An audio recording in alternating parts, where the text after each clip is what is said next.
आज के डिजिटल जमाने में जहां हर काम मोबाइल और इंटरनेट से होता है, वहीं भीख मांगने का तरीका भी बदल गया है। पुराने जमाने में भिखारी मंदिरों के बाहर, रेलवे स्टेशन या बस स्टैंड पर बैठकर हाथ फैलाते थे, लेकिन अब तो भिखारियों ने भी तकनीक पकड़ ली है। इसी कहानी की शुरुआत होती है एक छोटे से कस्बे से, जहां राघव नाम का युवक रहता था। उम्र उसकी करीब 25 साल थी, लेकिन आलस और टालमटोल उसका सबसे बड़ा दुश्मन था। राघव मेहनत से कतराता था। पिता की मौत के बाद घर की जिम्मेदारी उसके कंधों पर आ गई थी, लेकिन उसने कभी खेती बाड़ी संभालने या कोई छोटा मोटा काम करने की कोशिश नहीं की। गांव के लोग सुबह सुबह खेतों की ओर निकल जाते, पर राघव देर तक सोता रहता। माँ कई बार कहती, बेटा कुछ काम धंधा कर ले, मेहनत की कमाई ही सच्ची दौलत होती है।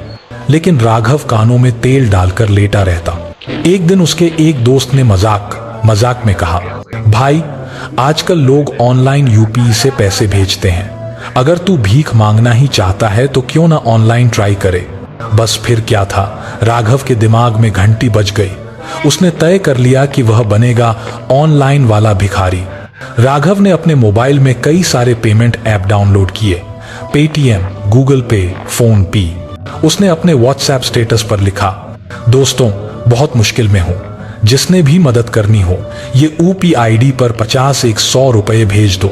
शुरुआत में कुछ लोगों को लगा कि सच में यह परेशान है, तो उन्होंने थोड़े बहुत पैसे भेज दिए।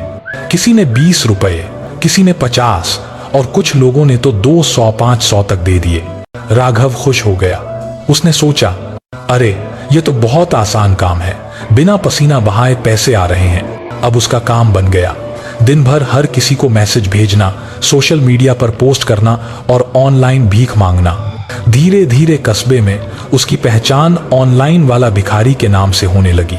लोग आपस में कहते, भाई सावधान रहना, अगर राघव का मैसेज आया तो समझ लेना फिर ऊपी मांगने वाला है। कुछ लोग उसे ब्लॉक कर देते, कुछ मजाक उड़ाते और कुछ गुस्से में जवाब देते, खुद काम कर, क्यों लोगों को परेशान करता है। लेकिन राघव को कोई फर्क नहीं पड़ता था, उसे तो बस पैसे चाहिए थे। एक दिन कस्बे के कुछ युवकों ने तय किया कि अब इस ऑनलाइन भिखारी की असलियत सबको दिखानी चाहिए। उन्होंने राघव का पीछा करना शुरू किया। सबको उम्मीद थी कि शायद वह सचमुच गरीब होगा, लेकिन जो नजारा उन्होंने देखा उससे सबके होश उड़ गए। राघव बाजार में जाकर महंगी कॉफी पी रहा था, ब्रांडेड कपड़े खरीद रहा था और अपने नए स्मार्टफोन से रील्स बना रहा था। एक लड़के ने अपने मोबाइल से उसका वीडियो बना लिया और सोशल मीडिया पर डाल दिया। वीडियो के कैप्शन में लिखा था, ये है हमारा कस्बे का ऑनलाइन वाला भिखारी जो सबको ऊपी से पैसे मांगता है और खुद आलीशान जिंदगी जीता है।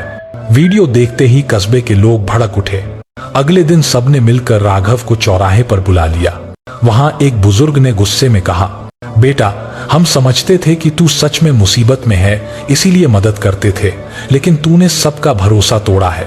दूसरे आदमी ने मोबाइल दिखाते हुए कहा, ये देख तू महंगे जूते पहनकर घूम रहा है और हमसे भीख मांग रहा है, शर्म नहीं आती।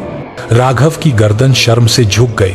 भीड़ में से कई लोग हंस रहे थे, कुछ उसे गालियां दे रहे थे और कुछ अफसोस में सिर हिला रहे थे। उस दिन राघव को एहसास हुआ कि उसने लालच और चालाकी में आकर कितनी बड़ी गलती कर दी। पैसे तो मिल जाते थे, लेकिन इज्जत चली गई थी। गांव का हर बच्चा उसे देखकर कहता, देखो देखो ऑनलाइन वाला भिखारी जा रहा है। राघव ने उसी रात अपनी माँ के पैरों पर सिर रखकर कहा, माँ मुझसे गलती हो गई, मैं अब मेहनत करूंगा।